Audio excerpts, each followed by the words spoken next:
Meus queridos irmãos, a paz do Senhor Jesus a todos os nossos queridos e amados. Nós voltamos aqui mais uma vez, então, para mais uma vez estarmos comentando a lição bíblica dominical, dessa feita a lição dos jovens, que tem lá um assunto para lá de especial, que eles já vêm estudando ao longo de algumas lições que já se passaram. Hoje, novamente, nós queremos trazer uma humilde e singela contribuição a fim de que possamos todos aí estar sendo edificados uns aos outros para esse domingo agora, dia 28 de novembro, pela manhã, onde no Brasil todo acontece a nossa linda e abençoada EBD, Escola Bíblica Dominical.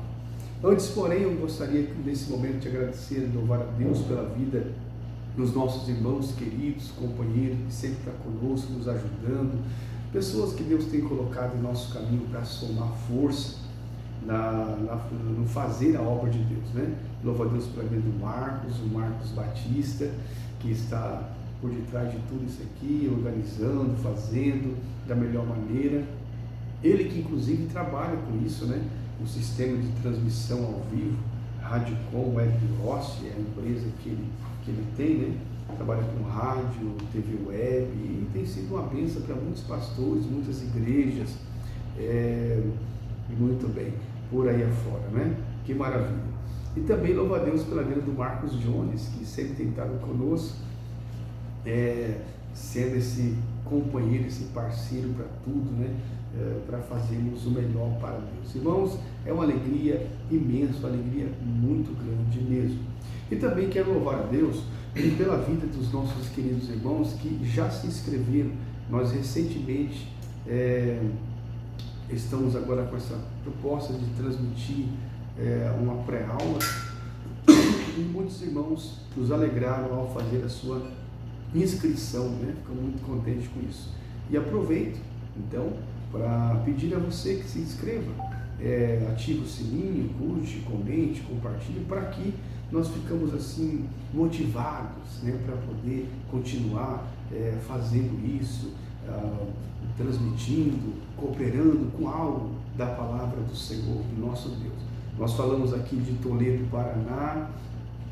Pela infinita misericórdia de Deus, estamos à frente de uma congregação, num campo presidido pelo nosso querido pastor Vicente Mariano, que é um pastor muito abençoado, tem nos abençoado, tem sido um canal de bênção para a nossa cidade e também para nós se constitui uma honra muito grande, porque o nosso pastor também, ele faz parte da mesa diretora da CIADEP, a Convenção das Igrejas Evangélicas Assembleia de Deus, no estado do Paraná. Olha só que bênção para nós, que alegria. Eu quero então hoje fazer aqui alguns comentários bem objetivamente, né, em torno do assunto. Os jovens, eles estão estudando então a lição hoje de número 9, lições bíblicas, nesse quarto trimestre, e eles estão com um tema muito especial, né? Jesus Cristo voltará. Olha só que bênção, né? Fé e perseverança para o glorioso dia com o Senhor da igreja. Então é um assunto escatológico que faz os nossos corações palpitarem e nos traz muito interesse, muita curiosidade, por se tratar, obviamente, de algo que está por acontecer, né? Não que o que já aconteceu não tenha importância de forma nenhuma, mas porque nós somos muito ligados nas coisas também que estão por vir e que está escrito na palavra de Deus. Eles já vêm estudando ao longo de algumas lições que já se passaram, mais precisamente 8 lições, que vem trabalhando essa questão do assunto, né, escatológico, do arrebatamento da igreja, das últimas coisas. Por exemplo, na primeira lição, estudar a questão da escatologia em si, sobre a doutrina das últimas coisas, sinais da segunda vinda de Jesus na segunda lição, o arrebatamento da igreja, que é um assunto que interliga muito com o que nós vamos hoje comentar rapidamente, o tribunal de Cristo, que também faz nós temos ali uma ligação, as bodas do Cordeiro, a grande tribulação, o aparecimento do anticristo, A penúltima, ou seja, a lição passada, trataram da singularidade de Israel nos últimos dias, e hoje, então, lição de número 9, o retorno triunfal de Cristo. O retorno triunfal de Cristo. Então, nós vamos aqui falar algo dentro disso, e para que de alguma forma você venha ter alguma expansão dentro do seu entendimento. A lição traz hoje uma leitura bíblica em classe que está registrada em Apocalipse, capítulo de número 19, e versículo de número 11 e até o versículo de número 16. Esses poucos versículos que eu faço questão de ler. Então acompanhe na sua lição, que é interessante nós fazer essa leitura. Verso 11: E vi o céu aberto, e eis um cavalo branco. O que estava sentado sobre ele chama-se Fiel e Verdadeiro, e julga e peleja com justiça. E os seus olhos eram como chama de fogo. Sobre a sua cabeça havia muitos diademas, e tinha um nome escrito que ninguém sabia senão ele mesmo. E estava vestido de uma veste salpicada de sangue, e o nome pelo qual se chama é a Palavra de Deus. E seguia-nos os exércitos que há no céu, em cavalos brancos e vestidos de linho fino, branco e puro. E da sua boca saía uma aguda espada para ferir com ela as nações. Então preste atenção nesse versículo, porque ele é muito incisivo dentro dessa lição. E da sua boca saía uma aguda espada para ferir com ela as nações, e ele as regerá com vara de ferro, e ele mesmo é o que pisa o lagar do vinho do furor e da ira do Deus Todo-Poderoso. E na veste e na sua coxa tem escrito esse nome: Rei dos Reis e Senhor dos Senhores. Então essa é a leitura que vai embasar essa lição, onde o comentarista trabalha essa questão do retorno triunfal de Cristo. E o primeiro tópico, ele fala sobre isso, né? O que é o retorno triunfal de Cristo? Bem como a gente já vem, os irmãos já vêm estudando lições que se passaram, nesse ponto, com certeza já tem uma clareza em relação a isso. O que é o retorno triunfal de Cristo? E nós podemos então enfatizar, antes de entrar no que é, o que não é. Ele não é um arrebatamento da igreja. Porque muitas das vezes, quando se fala de retorno, nós fazemos uma associação direta com o arrebatamento da igreja. O arrebatamento da igreja, aqui nesse ponto que nós estamos falando, ele já aconteceu. Jesus, ele já voltou, ele já arrebatou a sua igreja. Porque agora esse retorno triunfal com Cristo, ele é um retorno de forma visível e não invisível. Ele é com a igreja e não para a igreja. Porque o arrebatamento, ele é ao contrário disso, né? Então, ele é onde todo olho o verá, todo olho o verá. E Jesus, ele volta de forma triunfal. E aí a própria lição comenta, né, coloca o comentarista no seu primeiro subtópico, do primeiro tópico, que é a última etapa da volta do Senhor Jesus. Jesus Cristo veio em carne, não é isso? Ele veio, nascido de mulher, por aqui teve, morreu, ressuscitou, foi assunto ao céu. Ele assunto ao céu, na ocasião que ele foi, apareceu anjos e disseram para aqueles galileus: por que vocês estão olhando para cima? O mesmo Jesus que vocês estão vendo subir, ele voltará e descerá da mesma forma, entendeu? Então aqui nós estamos falando do retorno triunfal de forma visível. Bom, é bom que se diga que a gente sabe que existem muitas linhas escatológicas em torno, ou seja, interpretativas em torno desse mesmo assunto.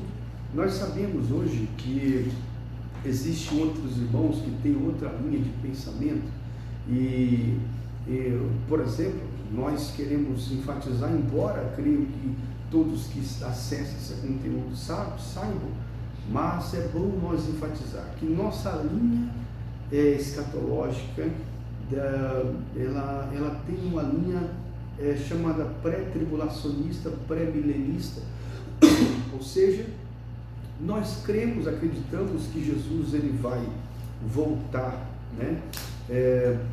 Antes da grande tribulação e antes também da instalação do milênio. É a nossa linha. Porém, há outros, por exemplo, que são pós-tribulacionistas, que eles creem que não, que Jesus ele volta depois. Mas é interessante que tem alguns pós-tribulacionistas que ao mesmo tempo também é pré-milenista, né? E depois tem aqueles que creem que Jesus volta no meio, os meso-tribulacionistas, que Jesus volta no meio, ou seja, depois de ter passado 3 anos e meio daquele primeiro período tribulacional, e antes de entrar no segundo período, que é o grande período da grande tribulação propriamente dita, eles creem que Jesus volta para arrebatar a igreja nesse ponto, nesse período, né? E aqueles amilenistas que creem na simbologia do milênio, enfim, nós temos várias linhas, várias escolas que tratam da questão da escatologia, do evento das últimas coisas. Mas eu penso comigo que é apenas interpretações em relação ao momento da volta de Cristo. O mais importante é que todos creem de alguma forma que ele voltará. Não é como aquele outro assunto que compromete a salvação, que compromete a pessoa de Cristo, na verdade, que compromete a pessoa do Espírito Santo, a inerrância das Escrituras, enfim. Esse é um assunto onde, ainda que tenha essas divergências, mas ele, na verdade, não tem essa questão que compromete a questão doutrinária em si, né? A questão doutrinária. As Assembleias de Deus do Brasil, então, voltando a dizer, ela tem essa linha pré-pós, né? Ou seja, pré-tribulacionista, pré-milenista, que é um assunto para ser trabalhado, obviamente, em outro momento, porque nós cremos, ou porque nós somos pré-tribulacionistas, porque nós cremos com base em muitas referências. Mas no caso de hoje, onde vai ser estudado agora domingo, no caso amanhã, dia 28, pela manhã, em muitos lugares, inclusive aqui na nossa congregação, nós vamos enfatizar o retorno triunfal visível de Cristo. Por que ele vem? Por que ele vem? Então, é a última etapa dessa sua volta. Por quê? Porque depois disso, o milênio, então, ele acontece. E é interessante isso tudo, que essa volta de Cristo, então esse retorno triunfal, como está no subtópico, é a volta gloriosa do Senhor, é esplendorosa, é magnífica, é totalmente diferente, ela tem um outro teor. Ele vem com uma missão, um propósito, como da outra vez também veio com a missão, mas agora a missão de Cristo, ela tem uma amplitude diferente, ela tem uma tônica diferente, né? Ele volta, a volta triunfal com a igreja, como nós já colocamos aqui, ele volta com a igreja. E aqui nós temos uma diferença que se destaca em relação a outras linhas de entendimento desse mesmo assunto. Porque o que nós cremos, como já foi estudado nas 8 lições que se passaram, que você já estudou? Nós cremos que Jesus arrebata a igreja. Depois que a igreja é arrebatada, desencadeia-se uma série de eventos a partir desse episódio, desse fenômeno, desse algo sobrenatural que é o rapto da igreja, que é o tirar com força, que é o harpazo, que é o arrebatamento, né? Que acontece ali. Nós então agora vamos ter o quê? Nós temos em seguida isso, o grande encontro da igreja com Cristo nos ares, a igreja elevada, né? Jesus ele volta e ele se encontra com ela nos ares, né? E a igreja é levada pelo Espírito Santo a encontrar-se com ele. E nesse momento acontece o que já foi estudado, o grande tribunal de Cristo, um tribunal, uma plataforma de julgamento, mas não para a salvação ou condenação, mas para recompensas, para galardoar aqueles que trabalharam aqui. Em seguida a isso, agora eu quero que você preste atenção, em seguida a isso, desse reconhecimento, dessas recompensas, nós temos o quê? Nós temos as bodas do Cordeiro. Então, nesse momento do retorno triunfal de Cristo aqui na terra, no nosso ponto de vista, na nossa linha escatológica, nesse momento do retorno de Cristo na terra, a igreja já passou 7 anos literais no céu, nas bodas do Cordeiro. Aí entra as 70 semanas de Daniel, obviamente um estudo muito vasto e profundo, mas a igreja esteve 7 anos com Cristo, e aí ela volta. Quando ela volta, ela passou os 7 anos de festa, né? E na linha após, o que ocorre tem uma diferença aqui.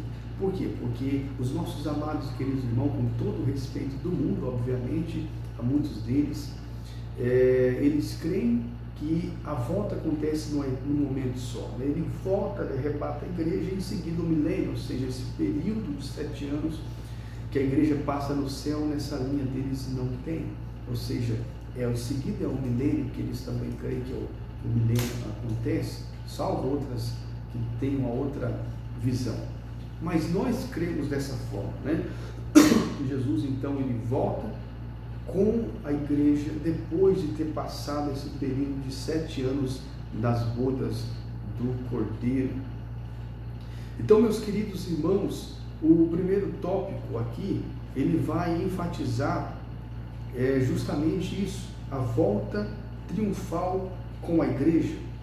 No segundo tópico, nós temos os propósitos para esse retorno triunfal, o porquê, o motivo pelo qual Jesus ele volta. No primeiro subtópico, do tópico 2, você acompanha que ele diz assim: para salvar Israel, para salvar Israel. E aqui de forma coletiva, né? E com um propósito dessa salvação, um deles é para que esse povo salvo de Israel entre no milênio, no governo de Cristo, aonde ele vai em seguida colocar, vai governar. Então, o propósito, salvar Israel. E aqui nós temos também para destruir os inimigos, que é a guerra do Armagedon, que será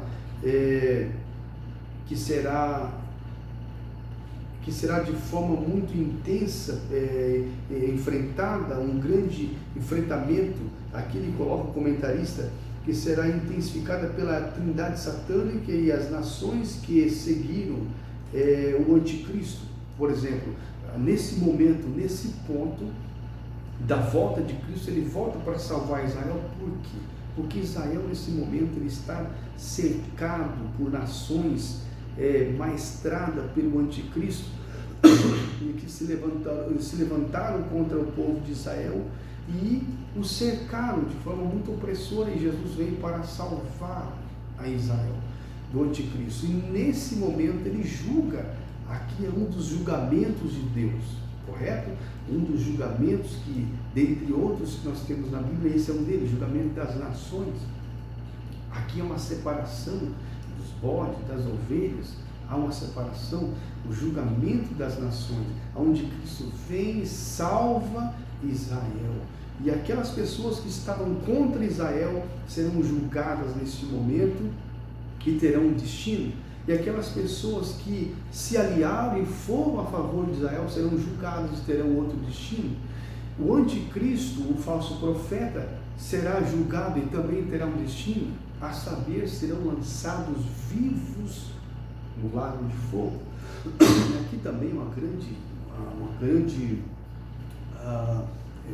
dá-se aqui um grande estudo, né? Foram lançados vivos no lago de fogo, coisa tremenda.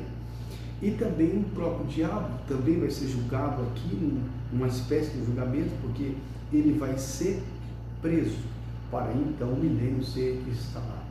Então veja que Jesus faz ao mesmo tempo muitas coisas, né? Você acompanhou, ele salva Israel entra para o milênio, ele salva algumas nações que se aliaram com Israel para entrar no milênio, ele também julga as que ficaram contra Israel, que terão seu destino no grande tormento. E agora o próprio falso profeta e o anticristo inaugura o Guiena, que é o lago de fogo, que ainda até então não há ninguém que esteja lá. Ele é um inferno, digamos assim, futuro.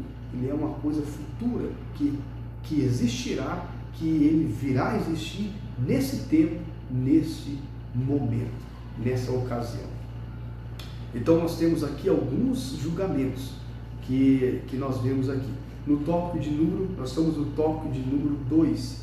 Então eu já falei aqui sobre o destino da trindade satânica, onde o comentarista usa esse termo da trindade satânica, e também nós temos a implantação do reino milenar, que é o assunto da próxima aula, inclusive, que é um assunto muito especial, muito interessante, não dá para perder, não dá para ficar de fora de nenhuma dessas lições aqui. Agora, para meus irmãos, para finalizar, porque o nosso objetivo, obviamente, nunca é ser cansativo aos irmãos, mas trazer nossa singela cooperação, nós temos no tópico de número 3, o tópico número 3, como título, uma plena intervenção divina. Aqui ele trabalha a questão do destino, né?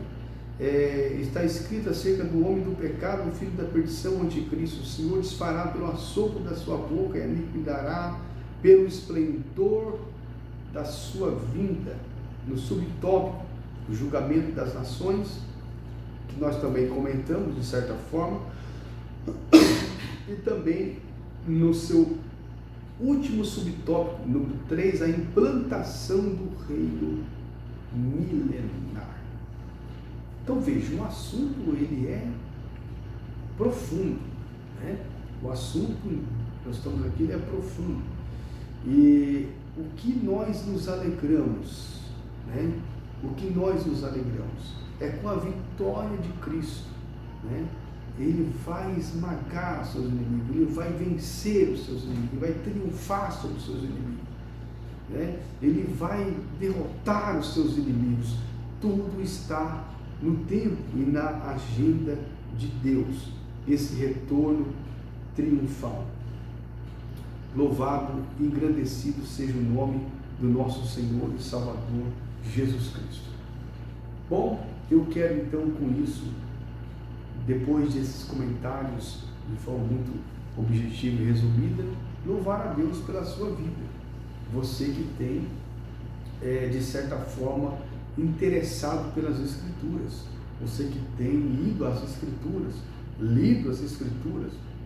e pedido a Deus para que desse a você essa luz, esse entendimento, que Deus possa te dar essa graça, me dar essa graça, nos dar essa iluminação dessa revelação, para que assim possamos sempre estarmos sendo cada vez mais crescendo nessa graça e crescendo nesse conhecimento. Que Deus possa abençoar, que você, aluno, ao estudar essa lição, ao estar diante dessa lição, possa, através do Espírito Santo, ter essa viva esperança completamente intensa e viva no seu coração, né? Para que você possa crer que esse dia chegará, que esse dia está por acontecer. E eu sempre penso que, se nós estudarmos Mateus 24, Mateus 25, 1 Tessalonicenses 2, 1 Tessalonicenses 4, as cartas de Pedro, as cartas de Paulo, sobre essa questão da escatologia, do futuro, do porvir, dos eventos que estão por acontecer, se nós estudamos tudo isso e vemos que para o arrebatamento da igreja é um evento que não tem sinais mais para acontecer, para que ele aconteça, né? Porque todos já aconteceram, os sinais que até mesmo da parousia, que é essa volta visível de Cristo, ele praticamente, e alguns chegam a dizer que já todos se cumpriram. Então eu vejo o quão perto nós estamos. Se nós estamos falando da segunda vinda de Cristo na sua segunda etapa, porque a sua primeira etapa foi o arrebatamento, e que a Bíblia fala dos sinais das suas parousias, da sua vinda visível. Já aconteceram, já está acontecendo. Imagine os irmãos sobre a questão do arrebatamento. Então ele pode se voltar a qualquer momento. Cabe a nós estarmos vigilantes, sóbrios e preparados, porque em relação ao arrebatamento, a Bíblia diz, né, não sabemos nem o dia nem a hora, mas será de forma muito repentina e iminente. Assim nós cremos, assim nós pregamos e assim nós esperamos em Deus. Que Deus abençoe a sua vida de um modo todo especial. Uma boa aula no nome de Jesus. Até mais.